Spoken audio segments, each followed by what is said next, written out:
There was a moment when I was only in rehab for like, I don't know, 3 weeks or a month, and I got the call, we want to renegotiate the giant contract for season 8 and 9, you know?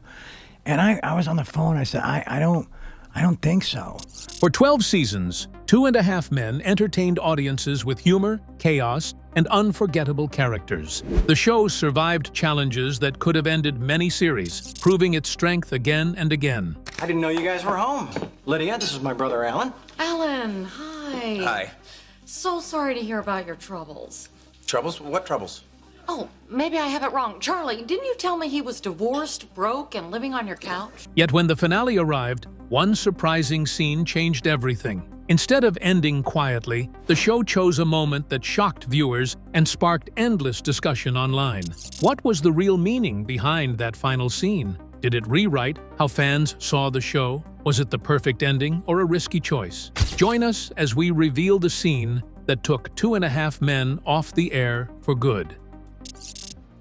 The making and early success of 2.5 Men. 2.5 Men began in the year 2003. The sitcom was created by Chuck Lorre and Lee Aronson after an ordinary conversation turned into a powerful creative idea. The inspiration came when Lorre spoke with a divorced friend who was finding it difficult to raise his son while sharing a home with his bachelor brother. This discussion happened in a Los Angeles bar on February 17, 2002. From that simple moment, the foundation was formed for what later became one of television's most successful comedy series. The original concept of the show was not the same as the version audiences eventually saw. At first, the story focused on a single father, his gay brother, and a straight son. However, CBS executives worried that the idea might create controversy and limit the show's audience. They encouraged the creators to simplify the setup. A new direction was suggested, focusing on a carefree jingle writer, his serious chiropractor brother, and the brother's young son. This revised idea felt clearer and more appealing, and it quickly became the final premise that moved forward into production. Even after the concept was finalized, getting the show on television was not easy. Just 2 weeks before filming the pilot episode, CBS nearly canceled the project. The main concern was the production cost, which reached $1.2 million per episode, far higher than most sitcoms at the time. To save the show, Chuck Lorre made a major personal sacrifice. He reduced his own salary by 25% and worked to renegotiate cast contracts. These efforts convinced the network to continue with the project, and on August 15, 2003, CBS officially approved the show. The famous beach house seen in the series was carefully designed to reflect Lorre's real Malibu home. On September 1, 2003, set designers visited his house to study its layout and style. They then recreated the environment on a soundstage so filming could happen smoothly while maintaining a realistic look. Another important detail was the theme song. Lorre himself composed the song, titled Manly Men, and completed it in just 47 minutes, shortly before filming began. This quick creative effort became one of the show's most recognizable elements. Choosing the title for the sitcom was another challenge. Several names were considered, including My Brother's Keeper and There's a Crowd. None of these options felt right to the creators or the network. Finally, on September 5, 2003, only 17 days before the premiere, the title 2.5 Men was selected. The name captured the relationship between the adult brothers and the young boy at the center of the story. The rise and fall of Charlie Sheen during 2.5 Men. On September 18, 2006, CBS aired a marathon of fan-favorite episodes of 2.5 Men during prime time. The special broadcast attracted nearly 18 million viewers, proving how powerful and popular the show had become. At the center of this success was Charlie Sheen, whose performance helped turn the sitcom into one of the most watched television programs of its era. His role as Charlie Harper made him a household name and placed him at the peak of television fame. Rose, this is Berta's 16-year-old granddaughter, Prudence. Prudence, this is my girlfriend who I'm free to take across state lines, Rose. Charlie Harper was written as a carefree bachelor who lived without limits. The character drank heavily, dated often, and ignored responsibility whenever possible. From 2003 until 2011, audiences followed this lifestyle week after week. Viewers found the character entertaining because he was humorous yet imperfect. He could be selfish, irresponsible, and flawed, but those same weaknesses made him feel human and relatable. Many male viewers saw him as someone living a fantasy life, free from ordinary rules and pressures. The show reached extraordinary popularity during the 2008 to 2009 television season. At its peak, more than 15 million people watched each new episode. Charlie Sheen's natural charm played a major role in this success. His performance felt effortless, and audiences believed he understood the character completely. What fascinated viewers even more was the similarity between Sheen's public image and the personality of Charlie Harper. The blending of fiction and reality created curiosity and attention that kept people watching. By 2010, Sheen's success had reached a historic level. He became the highest-paid actor on television. When contract renewal discussions began, he was already earning $825,000 for every episode. Despite this impressive salary, Sheen asked for a dramatic increase. He demanded $2 million per episode, a request that shocked producers and executives. CBS and Warner Brothers initially offered $1 million per episode, hoping to reach a compromise, but Sheen refused to accept the proposal. Negotiations grew intense and continued under heavy pressure. Discussions even carried on during a professional basketball game, showing how urgent the situation had become. As the deadline approached for CBS to announce its fall television schedule, an agreement was finally reached. Sheen secured a deal worth nearly $2 million per episode when additional profit participation was included. This contract became the highest salary ever paid to a television actor at that time. The agreement surprised many observers because of events that had occurred only months earlier. In late 2009, Sheen had been arrested for domestic violence. Despite this controversy, producers agreed to the expensive contract because they believed the show depended entirely on him. Executives understood that replacing the central character could threaten the future of the series. Behind the scenes, however, serious problems were already developing. During the 7th season, Sheen arrived on set, intoxicated, while filming an episode. He struggled to stand without support and could not remember his lines. Writers and production staff had to adjust quickly by redistributing dialogue to other characters so filming could continue. These incidents created stress among cast and crew members who were trying to maintain production schedules. Tension also grew between Sheen and the show's creator, Chuck Lorre. Sheen frequently criticized the writing and openly expressed dissatisfaction with scripts. At times, he tore scripts apart in front of colleagues and demanded immediate changes. These actions increased conflict within the production environment and weakened professional relationships behind the camera. Sheen's personal struggles had begun long before these events. In 1998, he experienced a substance overdose that led to his first stay in rehabilitation. This marked the beginning of a long and difficult period involving substance abuse and personal instability. Over the years, these challenges continued to affect both his private life and professional responsibilities. On Christmas Day in 2009, Sheen was arrested again after an incident involving his wife, Brooke Mueller. Following the arrest, he entered rehabilitation once more. Although there was hope that treatment would stabilize his situation, improvement did not last. In October 2010, another serious incident occurred in New York City. While intoxicated and unclothed, Sheen damaged a hotel room, causing $7,000 in destruction. This episode was followed by another return to rehabilitation. By January 2011, conditions had reached a breaking point. CBS and Warner Brothers, the studio responsible for producing 2.5 Men, decided to halt production temporarily so Sheen could focus on recovery. The decision was meant to protect both the actor and the show.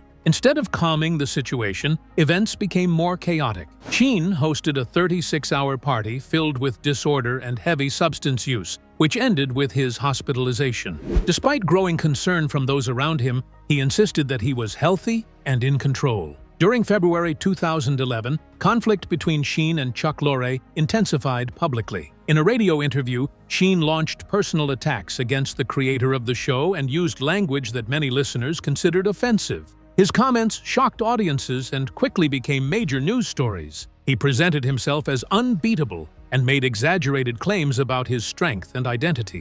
These statements drew widespread attention and confusion from both fans and media outlets. Following the interview, Sheen appeared frequently on television programs and gave numerous interviews. During these appearances, he spoke openly about harmful substance use and made unusual and dramatic statements that spread rapidly across the internet.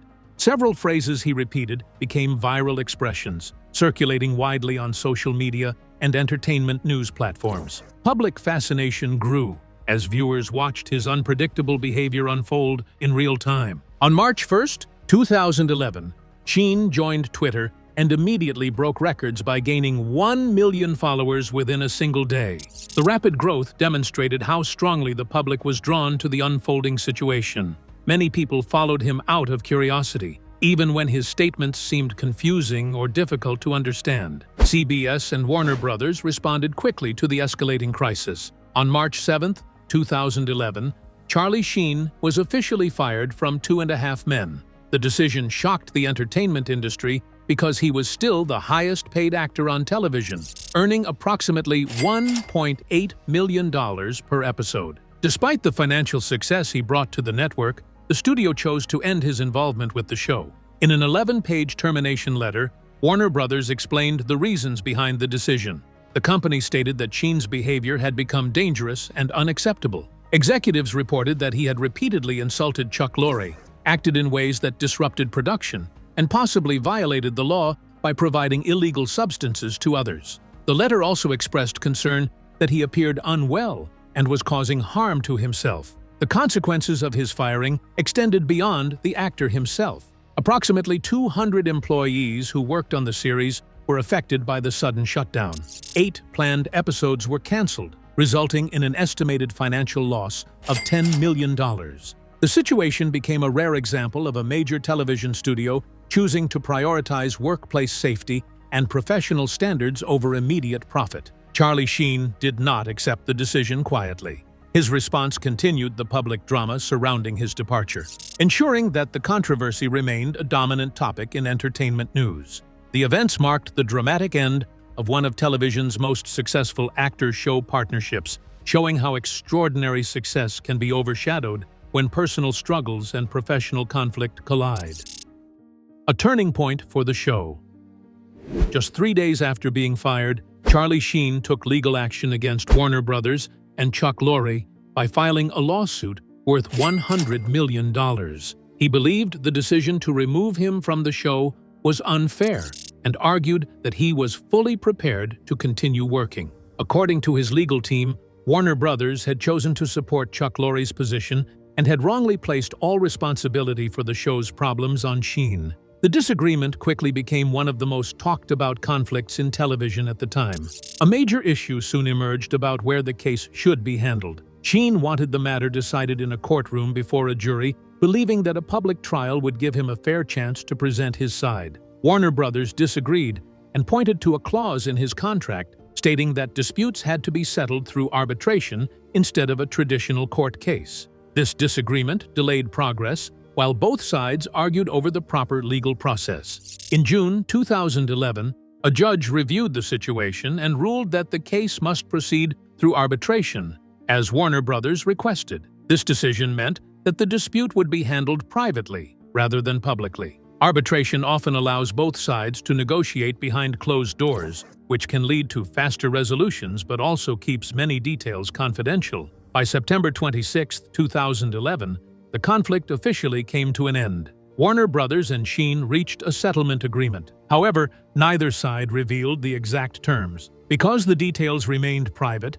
many observers began to speculate about what the agreement might include. Some believed Sheen could receive as much as $125 million overall. Reports suggested that $25 million may have been paid immediately for work he had already completed, while additional earnings could come later through profits from reruns of the show. Over time, those rerun payments were believed to have the potential to reach up to $100 million.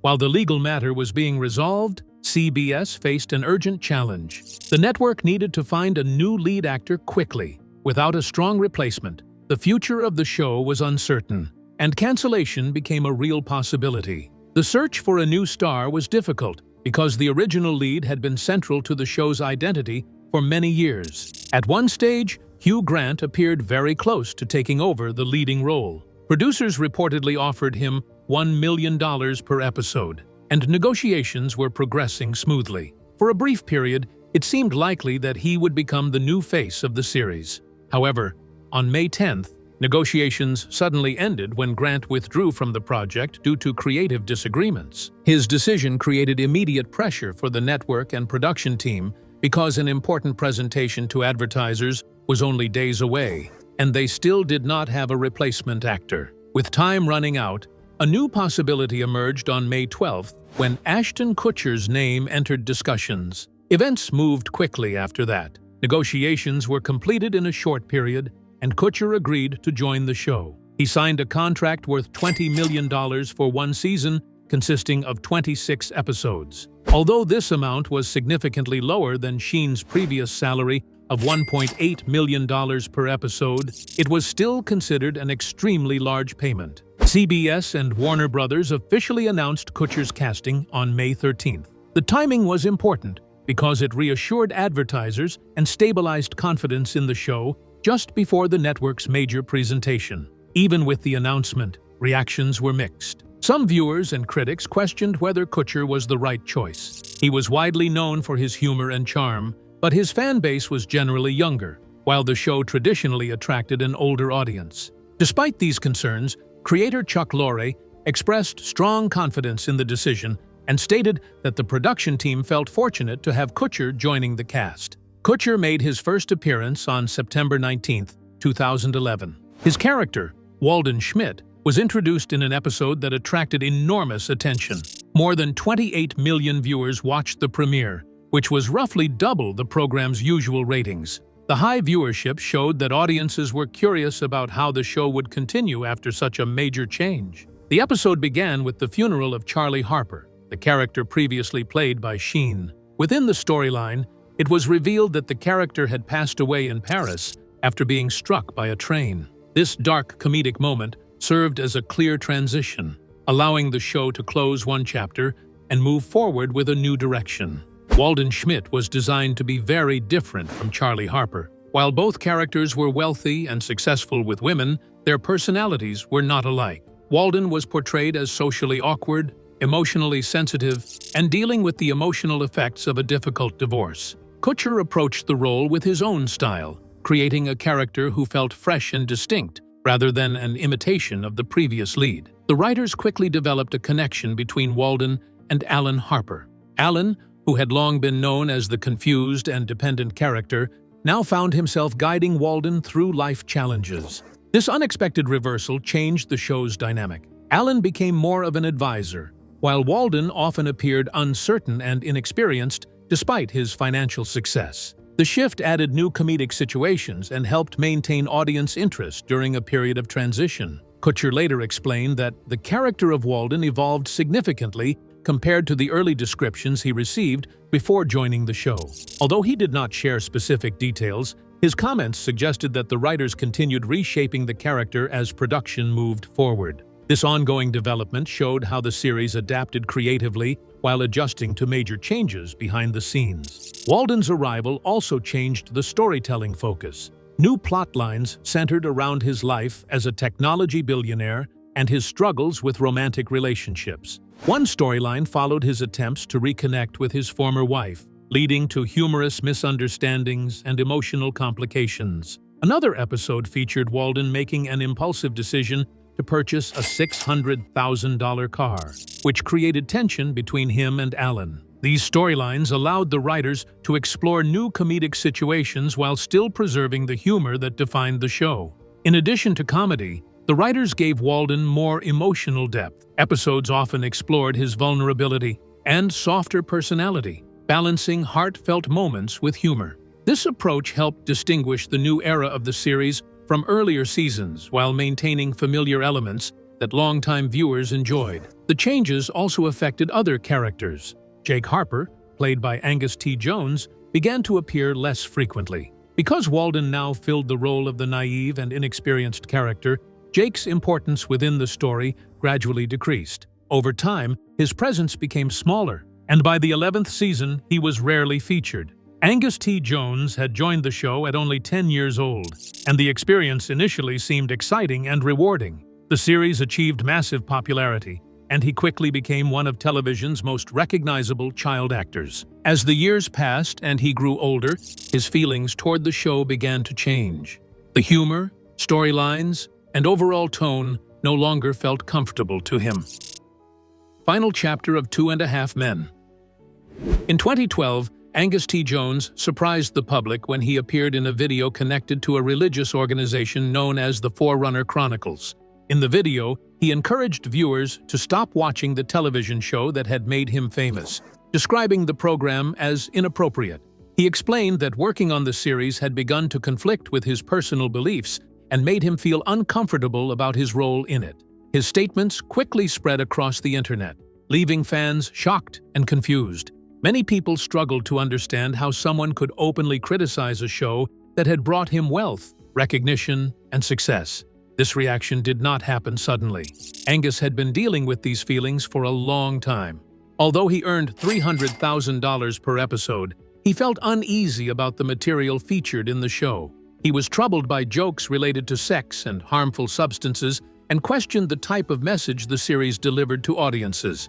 Over time, those concerns affected his behavior at work. Cast and crew members noticed that he was no longer as cheerful and energetic as before. He became quieter and more distant, and his attitude on set changed significantly. He even asked the writers to reduce his participation in scenes he personally considered offensive, which created tension behind the scenes. The major change in his outlook came after he embraced a new religious path. Around this period, Angus began attending a Seventh-day Adventist church and committed himself deeply to his faith. After being baptized, he wanted his daily life and professional choices to reflect his spiritual values. This personal transformation motivated him to speak publicly about his concerns, believing honesty about his beliefs was important. Public reaction was divided. Some religious communities supported his decision and admired his willingness to stand by his faith despite potential consequences. Others, particularly within the entertainment industry, viewed his comments as ungrateful and unprofessional toward the people who worked hard on the show alongside him. The controversy grew rapidly, and attention shifted away from the series itself and focused almost entirely on Angus and his statements. The following day, Angus issued an apology. He clarified that he never intended to insult his co-workers or appear unthankful for the opportunities the show had given him. However, he did not withdraw his criticism regarding the show's content. Even after the apology, relationships on set became increasingly strained. Fellow cast members such as Jon Cryer and Ashton Kutcher found it difficult to understand his choices, and the show's creator, Chuck Lorre, was also upset by the situation. As a result, Angus began to feel more isolated from the people he had worked with for many years. In 2013, CBS announced that Angus would no longer continue as a regular cast member. By the 11th season, his presence on the show had ended. And in 2014, it became official that he would not return for the final season. Rather than viewing this as a setback, Angus treated it as an opportunity for a fresh start. He enrolled at the University of Colorado Boulder, where he studied environmental studies and Jewish studies while continuing to focus on his spiritual growth. In an interview given in 2016, he explained that he finally felt peaceful and content with the direction of his life. Despite his departure, an unexpected development occurred in 2015 when Angus returned briefly for the series finale of 2.5 Men. His appearance was small but meaningful, allowing his character, Jake Harper, to reach a clear conclusion. In the final episode, Jake returned as a successful adult who had wisely invested money received from his uncle and built a fortune. The final episode itself became a major television event. CBS began promoting it months in advance, creating excitement and curiosity among viewers. The finale was titled, "Of Course He's Dead," and promotional material hinted at the possible return of Charlie Harper. Fans wondered whether Sheen would appear, but trailers avoided confirming anything, keeping audiences guessing as the broadcast date approached. The cast and production team actively promoted the episode. Jon Cryer appeared on The Late Show with David Letterman on February 9, 2015, describing the finale as surprising and unpredictable. His comments increased public interest even further. On February 12, 2015, the second-to-last episode aired and ended with a dramatic cliffhanger when Alan received a package addressed to Charlie. This moment sparked widespread fan theories online, and discussions about the finale quickly began trending across social media platforms. Charlie Sheen added more uncertainty the day before the finale aired by posting a message suggesting he would not appear on the show, while joking about being involved with another television series. Fans were unsure whether he was serious or attempting to create suspense. At the same time, the production team maintained strict secrecy. The finale had been filmed in January 2015, and even actors received limited script information. Guest performers were only given the scenes they needed, and some script sections were partially hidden to prevent leaks. The finale aired on February 19, 2015, attracting 13.52 million viewers. One of the most talked-about moments was the brief piano drop scene. A man resembling Charlie Harper approached the beach house and rang the doorbell before a grand piano suddenly fell from above. The scene lasted only seconds, but left a strong impression on audiences. Filming required careful planning, including the use of a real piano weighing nearly 1,000 pounds and a body double to ensure safety, while maintaining realism. Life after 2.5 Men.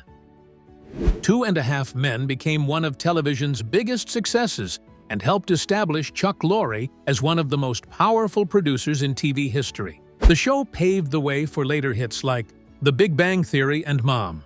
At a time when single-camera comedies were gaining popularity, it also helped revive the traditional multi-camera sitcom format.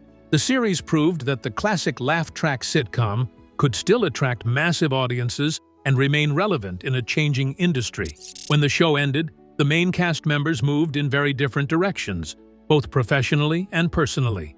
Charlie Sheen continued working in television after his dramatic departure. He starred in the FX series Anger Management from 2012 to 2014, which reached 100 episodes but did not match his earlier success. In 2015, Sheen publicly revealed that he was HIV positive, bringing new personal and professional challenges. Despite setbacks, he attempted to rebuild his reputation. In 2023, he made an unexpected return with a guest appearance on Chuck Lorre's Max series Bookie, signaling a possible comeback. John Cryer, who portrayed Alan Harper throughout all 12 seasons, transitioned smoothly into new projects. He won 2 Emmy Awards, reinforcing his reputation as a strong comedic actor. Cryer also expanded into more dramatic roles, most notably playing Lex Luthor in Supergirl and other Arrowverse series, showing his versatility beyond sitcoms. In 2024, he returned to the genre that made him famous as the lead in NBC's Extended Family, maintaining a steady presence in television comedy. Angus T. Jones, who played Jake Harper, took a very different path. In 2012, he publicly criticized the show and urged viewers to stop watching it. After leaving the main cast in Season 10, he briefly returned for the 2015 series finale. Following his departure from acting, Jones focused on education, attending the University of Colorado Boulder. He later became involved in an entertainment venture with Justin Combs, son of Sean Diddy Combs. In 2023, he surprised audiences with a small cameo in Bookie alongside Sheen. Ashton Kutcher, who joined the series in Season 9 as Sheen's replacement, continued building a successful career. He starred in and produced Netflix's The Ranch from 2016 to 2020. Beyond acting, Kutcher became widely known for his technology investments, earning recognition as a savvy entrepreneur. In 2023, he reprised his role as Michael Kelso in That 90s Show, a continuation of That 70s Show. His career demonstrated steady growth both on-screen and in business. The cast's different journeys highlight how unpredictable life can be after major television success. Some experienced setbacks, while others found new opportunities or stepped away from acting entirely. Charlie Sheen's path remained the most dramatic. Once one of television's highest-paid actors, he became an example of how quickly fame can shift. On the 10th anniversary of his public meltdown, he expressed regret, admitting he could have handled events differently. His struggles began in January 2011 when CBS and Warner Brothers paused production so he could enter rehabilitation. Instead of quietly recovering, he gave controversial interviews and made erratic public appearances, drawing widespread attention and reshaping his legacy. If you enjoyed this video, like and subscribe, and also click the next video shown on your screen.